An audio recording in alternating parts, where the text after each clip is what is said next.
Welcome to the Exponential Australia Church Leaders Podcast. Well, g'day, Exponential Australia.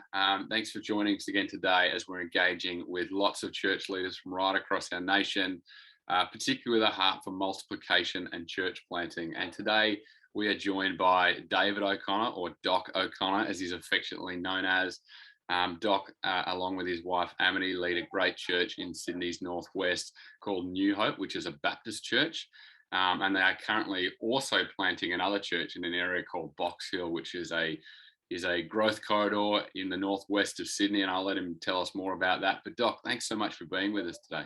No worries, Charlie. Thanks for having me, mate. Absolute pleasure. We've been friends for some time. I wonder if you just start off today by just telling us a bit of who you are, your background, where you've been in ministry, your family, what's led you to 2022. Yeah, sure. Well, my name's Doc. Nice to meet everyone. Hope this conversation today blesses you and encourages you. I've been in ministry since I was 19, full-time vocational ministry. So that's 21, 22 years now. I thought it'd be like 3 years, mate. Sorry? I thought it'd be like 3 years. You're a young spunk. No, I've lost all my hair through the ministry journey, and we've got Amity, my wife, and I. We've been married since 2002. We've got 4 kids. We're teaching our eldest to drive at the moment, which is, I think, probably a harder experience than church planting and church leadership. But we're just incredibly blessed to be part of New Hope up in Kellyville, and also planted last year into Box Hill, wow, which, as you mentioned, Charlie, is a huge growth corridor in the northwest of Sydney. And I think we've just got the best group of people who are part of our church in the world. They're kind, loving, supportive, full of faith, united and joyful. And yeah, we're just surrounded by wonderful people. And it just seems to us that the Lord has really orchestrated the seasons and circumstances and the journey of our lives to this point, and that He's opening some pretty amazing doors for New Hope and for our people and for us as the servant leaders of the church to be able to walk by faith through. And yeah, man, it's just a great time to be alive. I'm a Raiders fan. I'm a mad golfer. So if anyone ever wants a game of golf, hit me up, because I'm always up for it. And just love being with people. So that's me in a nutshell, mate. Awesome. And so you're you're a newly converted Baptist. You haven't always been a Baptist. You've been in Pentecostal circles. You've had great exposure to all parts of the church. Why don't you tell us a little bit about New Hope and the church that you do lead, and then maybe we can talk about why did it get to a point where, as a local church, you went, we feel like the Lord is calling us to plant a church, and not just one church. And we'll talk about that a bit more later. But you guys have also got a pretty incredible vision to plant several churches even this year. Yeah, so that's cool. We came on as lead pastors at New Hope 4.5 years ago.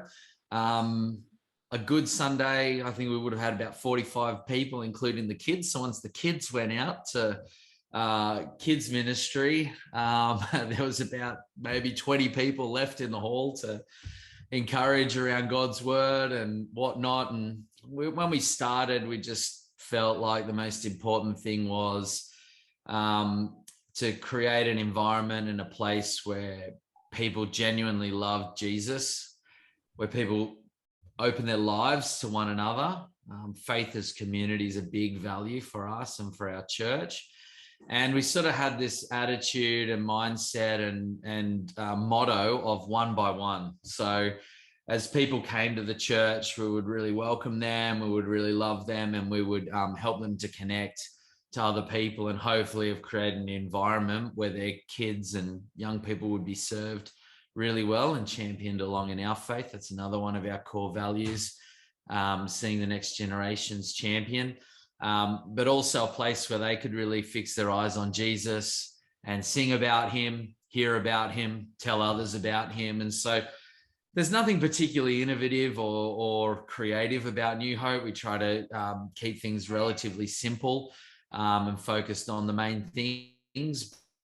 But yeah, that one by one mentality has really served us well, because we've had that value for the one. And I guess as the journey of church leadership and life goes on for people, you do see people drift to the fringes. And so we've sort of taken the Lord's word seriously that there need to be times where you do leave the 99 to go after the one. So we don't give up easily on people. And if people are on the way out, we really try to encourage them to land somewhere else and help them to find where their next church community or church family might be. And I think for us, that's been the huge key, has just been that emphasis on next generations, that emphasis on keeping Jesus at the center, and that emphasis of one by one, valuing people as they come. And so sort of 4.5 years on, we've been fortunate enough to be able to plant a second congregation into Box Hill. And yeah, I guess if everybody showed up on any given Sunday to our 2 congregations now, you'd be looking at just over 350 people across those 2 congregations, really healthy generations. We've got, great young adult community, a great high school community, a great primary age community, and heaps of kids coming through who are year 2 or under. So yeah, we've got this just really neat church that God has really blessed and put his hand upon, and people feel comfortable and passionate about being a part of and committed to. So it's just been an exciting 4.5 years. So good, Doc. And I think one of the things I've always loved and appreciated about you and your ministry is that while you're obviously very passionate about the people that God has given you spiritual care over, you're also a strategist. You're thinking about what's next, and not to your own detriment, but you are trying to work out how can we extend the kingdom? How can we be faithful with what is given us? And so a great example of that being last year, where you went about planting a church in the middle of a pandemic, which a lot of churches would kind of be pulling back the reins at that point in time, but you were actually going, and not even just for one central location, you're going, how can we plant another community in an area that needs a new vibrant church that's going to engage families, singles, the whole gamut of people. Just tell us about last year and what that looked like as you look to do that out of a church that had been around for almost a decade. It was still a young-ish church, but you'd seeded that idea of church planting in its DNA from the get-go. Yeah, sure. So when it came to Box Hill, one of the advantages was it's 15 minutes up the road from Kellyville. So I guess it had been an area that we'd earmarked for a little while and spoken about as a leadership team, and seeded the idea with the church for a little while prior to 2020. 2020, we obviously all know the global pandemic hit, and so the plan was to plan into 2020, but we used that year, instead of just continuing to gather interest and gather people and connect people to one another and the vision of what we wanted to do at Box Hill, that involved a lot of online information nights, the odd prayer night when we could get together through 2020. And that was good, because I think it put it on the slow burn a little bit. But how we always presented to our folks at New Hope was, when we planted Box Hill, what we were simply doing was taking who we were already at Kellyville and being that in a new neighborhood and in a new community. So I think it really took a lot of that daunting nature of church planting out of the atmosphere for us, and that who we were, we would simply replicate that somewhere else, and we believed that God's hand was going to be upon that, and that we were going to be able to achieve that. So we just had the slow burn through 2020, gathering people. Then 2021, at the start of 2021, if you can think back and remember, I think everyone had this hope and confidence in their heart that the worst was behind us and that there was going to be some clean air. No pun intended there at all, to be able to plant the church and get going with being a local church in that area, and gather and have ministry and outreach to the community. And so we got going in February last year, and then 2021 turned out to be just as unpredictable and tumultuous as 2020 was, perhaps if not more, given that we we had this natural sense of hope, and that hope was dashed. And so there are a bunch of different things that caused 2021 to be challenging. However, one of the things we spoke about as something that we needed to embed into the church at Box Hill was perseverance. Yeah. And that we were going to be in a battle, we were going to be in a spiritual battle. And so we needed a spirit of perseverance. And so the church really just was united around the idea that we just got to go with the flow here, and we're playing the long game. We're looking to establish a local church for this community, not just for today, but until the Lord returns. Wow. And so the church has really been perseverant through it. It hasn't been without challenge. Obviously, some of that isolation and not being able to gather physically has meant some of those relationships haven't quite embedded as deeply as what we would have liked them to.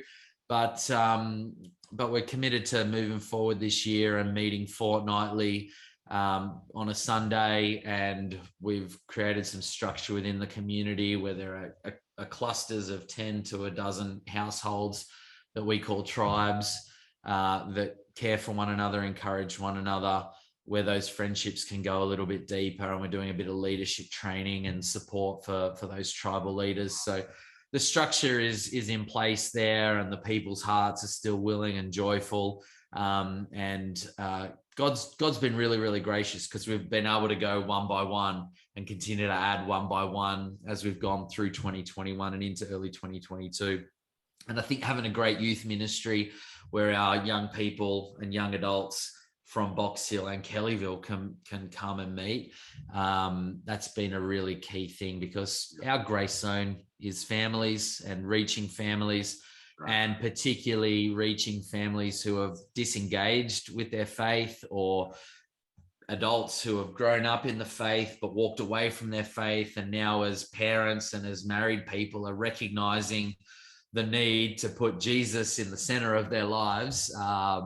And so that's our grace zone, and we see a lot of people re-engaging with their faith at New Hope, which is, it's an awesome privilege to be able to serve those people and help them build strong marriages, strong families, and be great parents, and see those next generations come through. So good, Doc. And I guess one of the questions I'd have for you, just as I'm hearing all those amazing stories and what the Lord has been doing, plenty, and again, this isn't a criticism at all, plenty of churches may sit back and go, awesome, we've planted a church, Yet you are this leader who has this vision to go, okay, now we're going to do our third. Now we're going to do our fourth. And that requires some serious paradigm shifting within your own mind, but also in the way that you lead your eldership or your board or whatever governance structure a church may have. What have you kind of, employed in trying in the life of New Hope to talk about? It's not just about, and of course we want to see vibrant congregations gather together, but it's not just about one location. It's not just about growing one necessarily central or larger churches. Actually, we want to see different parts of the area that God has placed you in affected for the kingdom of God. How have you gone about that kind of process, journey, strategy? There's an extent to which I don't really know how to answer that question, because it's probably the beauty of it then. I think what's in you comes out of you. And I live in northwest Sydney, so it's a huge growth area, and not only in the Hills district here, but into the Hawkesbury and into Blacktown. And as you go further south, there's just this massive growth corridor that's extending throughout northwest and southwest and greater Western Sydney. So, I've always sort of had it on my heart to plant churches, because I just believe that great churches in local communities reach people and reach families. And that's how you see discipleship and evangelism taking place, is primarily through that vehicle or establishment of healthy local churches. So it's sort of just been in us. And I think as we've communicated to our church at Kellyville, we could be who we are in other places too. I think it's just made good sense to people. And I think I've got a little bit of ADD, and you talk about living in the future. Probably I do that a little bit too much rather than being in the present. But I think if you just, got that sense of urgency that, today's more important than yesterday, and tomorrow's going to be more important still, because we approach nearer and nearer to the day when the Lord returns and gathers his people to himself. I really do think we need to live with an urgency, and that's not to be stupid, but it is to recognize, I've got this sort of this idea or conviction that wisdom can sometimes be the excuse for a lack of faith. Yeah. And we go, we've got to be wise. We've got to do the wise thing, and that can lead to an overly cautious approach. Yeah. But I actually think we need to operate in faith with wisdom. Wow. And that's not to be reckless. We do need to do our due diligence, but sometimes I think we set benchmarks of where we need to be in terms of number, where we need to be financially, or we need to, traditionally churches might wait for someone to come and knock on the door and say, I want to plant a church, or I feel called to plant a church, before you even start thinking about it. We sort of have the opposite approach in that our posture and our intention is to plant more churches. And so we identify areas, we make provision for that within our budget, we receive offerings, and we hit up other people to be able to support these churches. And then we go and look for the right people to plant these churches. And so it's a little bit of an opposite approach, but there's an intentionality and a faith to it. And I just think we need to keep going again and again and again as the Lord, reveals to us these areas you could go to, or these areas I'm calling you to. And I think the ones that sort of fit our eye spiritually, and that God gives us a prompting to, they're the areas that we get drawn to, and we, look to be intentional around that. So good, Doc. It feels like in some way you're reverse engineering it. Like you're really, I can see your heart as an evangelist, and you're trying to go, we want to plant churches because we know that's going to reach people. So therefore our strategy is going to work backwards from there in terms of how we make that happen. And that's just a really fascinating insight. Doc, we've just got a couple of minutes left. I want to throw quick out. I don't think the Lord's come. Go for it, mate. Yeah. I don't think the Lord's coming back for a bank account or a group of people that buried their talents in the ground, At the end of the day, we've sort of got to use what God's given us to multiply out, and so that when he comes back, I know we've all heard that parable before, but when he comes back, he'll say, well done, good and faithful servant. And I just think for us, that looks like raising, championing the generations. And our vision, if you wanted to hear it in a nutshell, Charlie, is, to plant small churches that we support to become established neighborhood churches over a 3 to 5 year period. That's what we want to do. Yeah. That's our elevator pitch. That's our be all. That's our, that's what we're about. And so, we just look, we've got the vision. So then when you've got a vision, the next question obviously becomes, how do you do that? Yes. And you've got to find a way forward in that vision. And it doesn't have to be a perfect plan. You don't have to get bogged down in detail or theory or research, you've just got to have a faith to believe that God's called you, that the plan has enough common sense and wisdom in it that it's got a good chance of working, and you can amend the plan as you go. You can make the adjustments as you go. So it's, I just think we've got to keep going. Absolutely, Doc. That's fantastic. Hey, like I was about to say before, just a couple of quick barrage of questions to finish up our time. Firstly, some of your key influences when it comes to planting and ministry. Who have you looked to? Great sources of encouragement for you. Yeah. I really love what the ARC guys do.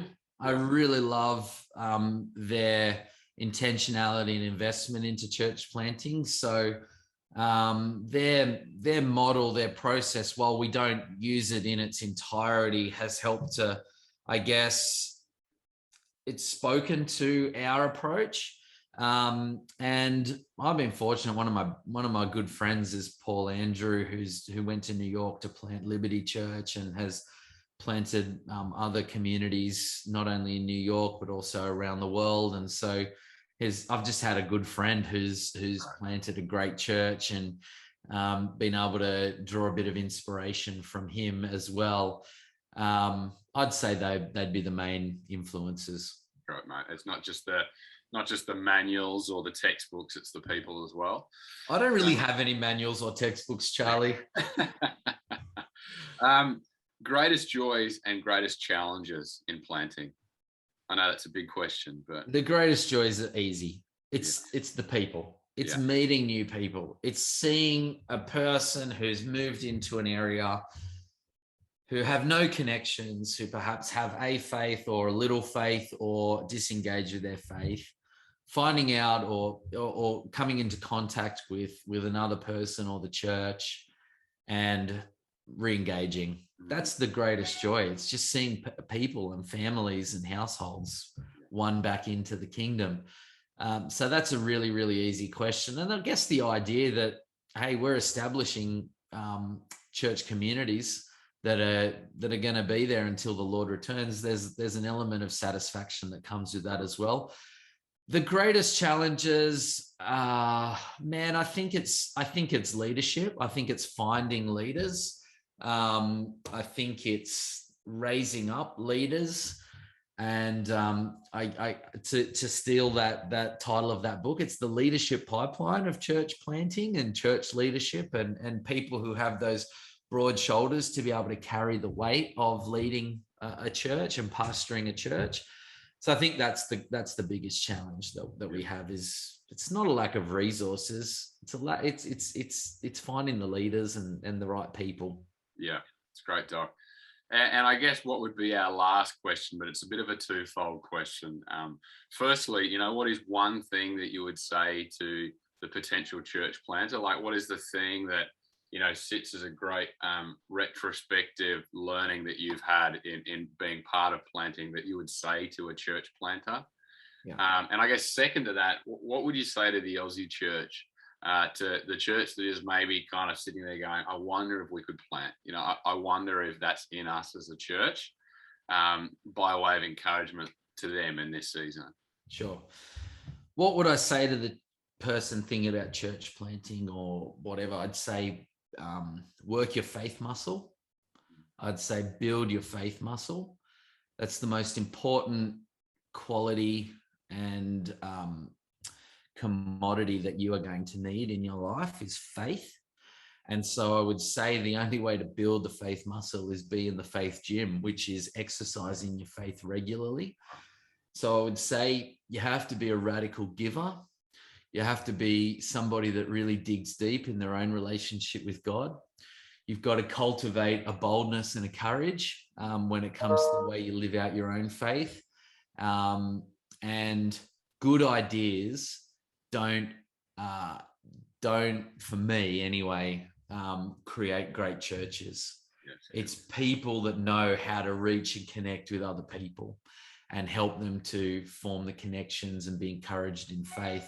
That's what builds a great church. And so I think you can't go into church planning if you don't know what it is to gather people, reach people, witness to people, lead people to faith, connect people into community, go the extra mile, give generously and radically. If you don't have a strong faith muscle, you're really setting yourself up for a learning curve. And on many occasions we've seen this, that learning curve might involve a failure, and a launch and a crash. And that's not to say you should never plant a church again after that, but you need faith. You can't do anything. You can't please God without faith, and you can't achieve anything. You can't see mountains moved without faith. So that's the thing I'd say to church planters. I think it's just my own opinion, but I think we put way too much emphasis on education and not enough emphasis on just street smarts and revelation and experience. So that's what I'd say to church planters. What I'd say to the Aussie church is we can do it. We don't need what we think we need to be able to go again and multiply out. If you have the intention and the passion to do it, to plant another church, then begin to find the way to make that happen and to do that. And so I just think we play way too safe. What's that verse? I think it's in Ecclesiastes, where it says, if you look at the clouds before sowing your seed, you're never going to do it, basically. Wow. Yeah. And I think we're guilty of that from time to time. We just want all 10 ducks lined up in a row before we would even think about planting a church. Every local church is going to have conflict, challenges, issues to juggle, resources to manage, books to balance, all that sort of stuff. But if we wait until conditions are perfect, we end up becoming like that person who dug their talent in the ground and think that just holding out, it just brings God any pleasure. And I think we need to be expansive in our faith and in our vision and capacity, and kind of like the widow bringing the jars to Elijah. You just got to keep presenting capacity to the Lord, don't you? So the more we can empty out, the more God can fill us. Yeah, it's great. So we've got to just flip some of this economy of thinking and some of our posture on its head if we're going to really keep going and plant more churches. That's awesome, Doc. I'm so encouraged and inspired by some of the things that you've had to share with us today. So I really, really appreciate your time. And as you said right at the beginning, I hope this blesses many as they hear some of the journey of New Hope. Thanks, mate. Thanks for having me. Thanks for listening. For more great resources, please head to our website at exponential.org.au.